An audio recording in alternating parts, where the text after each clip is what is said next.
বাচ্চারা, আমাদের ক্লাসে একটা বাচ্চার উপরে ভূত এসেছে। কি ভূত? ভূত ভূত, আমি ওয়াশরুমে ভূত দেখেছি। আরে ভূত তো ক্লাসে, তুমি ওয়াশরুমে কি করে দেখলে? আমি দেখেছি, বিশেষ করো। আরে কি দেখেছি? একটা ভূত হাওয়ায় উড়ছে। আমি ভূতকে ধরার জন্য বাবার মাটি নিয়ে এসেছি। সবার উপরে একবার করে ডালবো। সবার প্রথমে ওর উপরে ডালো, ওকে আমার ভূত মনে হচ্ছে। আরে আমার মনে হচ্ছে তুই ভূত। প্রথমে ওর উপরে ডালো। রাতুল, প্রথমে তুই হয়।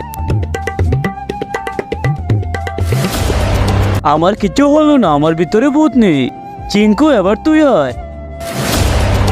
আমিও ভূত না। এনি, এবার তোমার পালা, এদিকে আসো। আমার তো মনে হয় এনির ভিতরে ভূত আছে। কিন্তু তার আগে তোমার কাছে কোনটা সবচেয়ে দামি, এক বস্তা টাকা নাকি মা বাবা? যদি মা বাবা হয় তাহলে ভিডিওটিতে লাইক করে চ্যানেলটিকে সাবস্ক্রাইব করে দিও। যদি লাইক সাবস্ক্রাইব না করো তাহলে বুঝে নেব তুমি তোমার মা বাবাকে একটু ভালোবাসো না।